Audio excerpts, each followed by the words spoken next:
मोहिनी अपनी दादी सास के ताने सुनकर रोती हुई रसोई की ओर भाग गई। उसके पीछे पीछे उसकी सास जानकी जी भी वहां पहुंच गई। रसोई में आकर उन्होंने देखा कि मोहिनी दीवार की ओर मुंह किए चुपचाप आंसू बहा रही थी। जानकी जी को देखते ही मोहिनी ने जल्दी से अपने आंचल से आंसू पोंछे और खुद को संभालने की कोशिश करने लगी। जानकी जी ने उसका कुमलाया चेहरा देखा तो उसका कलेजा कांप उठा।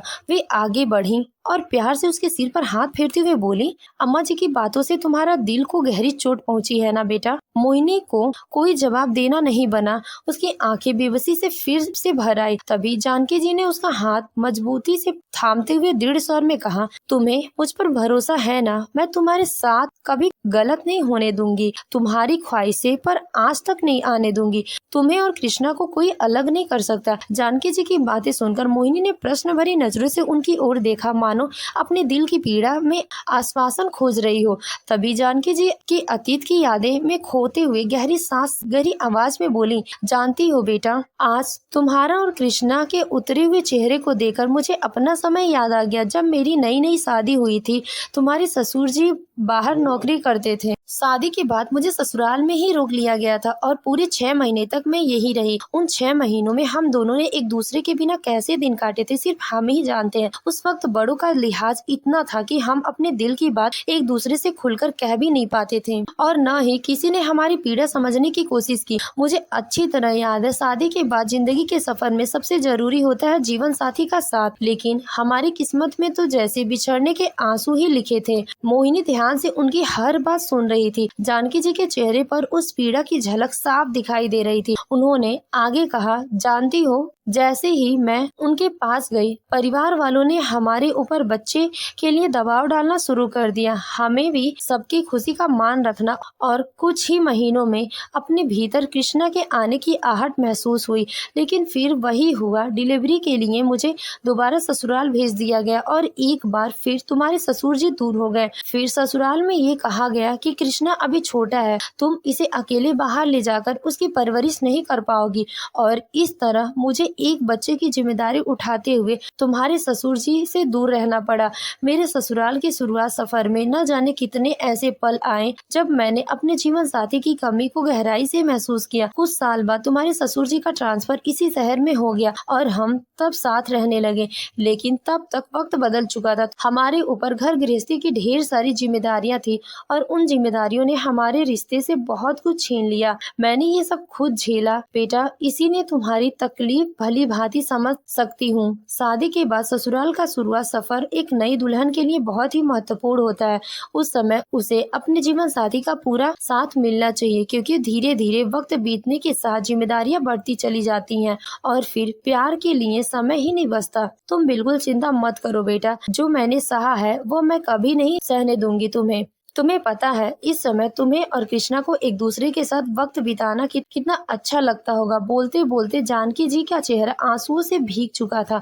उन्होंने आंचल के कोर से अपने आंसू पोंछे। मोहिनी अपनी सास की दुख भरी कहानी सुनकर खुद को रोक न पाई और भावुक होकर उनके गले लग गई। इधर रसोई के दरवाजे पर खड़े विक्रम जी चुपचाप अपनी पत्नी की बातें सुन रहे थे। जानकी जी की बातें ने विक्रम जी के दिल को भी पुरानी यादें की टीस जगा दी थी। पत्नी के वियोग में उन्होंने भी तो कितनी पीड़ा सही थी। भारी मन से वे सीधे अपनी माँ के कमरे में चले गए। माँ उन्हें देखते ही तुनक्कर कहा, अब तू यहाँ कृष्णा की पैरवी करने मत लग जाना। मैंने निश्चय कर लिया है, मोहिनी कहीं नहीं जाएगी। विक्रम जी चुपचाप जाकर अपनी माँ के घुटनों के पास फर्श पर बैठ गए और नम्र स्वर में बोले, माँ आपको तो पता है ना, बच्चों की खुशी के लिए आपने हमेशा बहुत कुछ किया होगा, तो आज आप अपने बच्चों की खुशियों क्यों नहीं देख पा रही हैं? उनकी खुशियाँ एक दूसरे के साथ रहने में है। माँ ने मुंह बनाते हुए कहा, तो क्या हुआ, तू भी तो अपनी पत्नी से शादी के बाद कितने दिन दूर रहा है, तो कृष्णा अपनी पत्नी के बिना क्यों नहीं रह सकता? उसकी यह बात सुनकर विक्रम जी के चेहरे पर दर्द की एक लहर दौड़ आई। कुछ पल रहकर उदास स्वर में बोले, माँ हमारे पास तब कोई चारा नहीं था, मजबूरी थी, लेकिन अब बात अलग है। माँ हम सब तो यही हैं, एक दूसरे की मदद करने के लिए, आपके ध्यान रखने के लिए, तो फिर हम अपने बेटी बहू को क्यों तकलीफ दें? उन्हें साथ जाने दीजिए, एक दूसरे के समझने का समय दीजिए, अपनी गृहस्थी की नींव मजबूत करने दीजिए। सोचिए माँ, हम हमेशा उसके साथ नहीं रहेंगे। कुछ सालों बाद जब हम इस दुनिया में नहीं रहेंगे, तब यही दोनों एक दूसरे के सहारा बनेंगे। तो फिर जीते जी हम इन्हें अलग करके इनके दिल को क्यों तड़पाएंगे? जहाँ मजबूरी होती है वहाँ अलग बात है, लेकिन जब हम हर तरह से सक्षम हैं तो फिर क्यों अपने बेटे बहू की खुशियों को नजरअंदाज करें। यहाँ हम आपकी देखभाल करने के लिए हैं, तो मोहिनी को कृष्णा के साथ जाने दीजिए। विक्रम जी की बातों में उनकी माँ ने ऐसी दृढ़ता महसूस की जो उन्होंने पहले कभी नहीं देखी थी। वे सोच में पड़ गए। इच्छा तो उनकी अब भी नहीं थी, लेकिन बेटे की अटल निश्चय और सच्चाई से भरे शब्दों के आगे उनकी एक न चली। कहीं न कहीं उन्हें भी लगने लगा था कि विक्रम जी की बातें सही हैं। अब माँ के पास कोई तर्क नहीं बचा था। उन्होंने बेमन से कहा, अच्छा अब तूने सोच ही लिया तो मैं क्या कर सकती हूँ, जा जो करना है कर। विक्रम जी ने मन ही मन सोचा, चलो कोई बात नहीं, भले ही माँ फिलहाल नाराज है, लेकिन कम से कम कृष्णा और मोहिनी की खुशियों पर अब रोक नहीं लग पाएगा। वह जैसे ही अम्मा के कमरे से बाहर निकले, सामने उन जानकी जी खड़ी वे कमरे के बाहर ही सब कुछ सुन रहे थे। उनकी नजरों में अपने पति के लिए ढेर सारा प्यार और सम्मान झलक रहा था।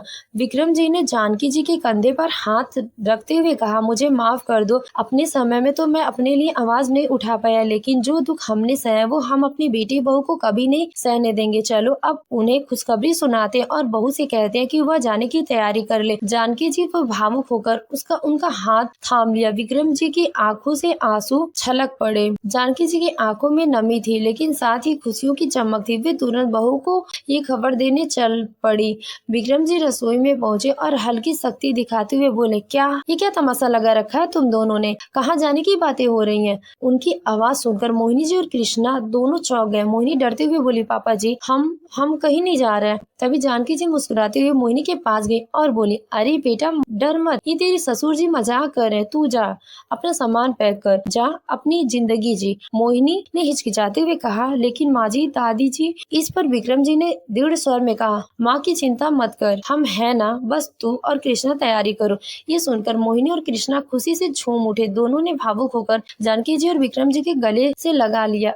आज विक्रम जी ने अपनी बहू मोहिनी के ससुराल के शुरुआती सफर को दुखद बनाने से रोक लिया। दोस्तों, किसी भी लड़की के जीवन में शादी के बाद शुरुआती सफर बहुत ही अहम होता है। इस दौर में उसे अपने जीवन साथी का साथ, प्यार और समझ की सबसे ज्यादा जरूरत होती है। अगर यही साथ उसे मिल जाए तो उसका पूरा जीवन खुशियों से भर सकता है। आपके क्या विचार है इस बारे में कमेंट करके हमें जरूर बताइए। इस कहानी के पहले भाग का लिंक डिस्क्रिप्शन में दे दिया गया है। धन्यवाद।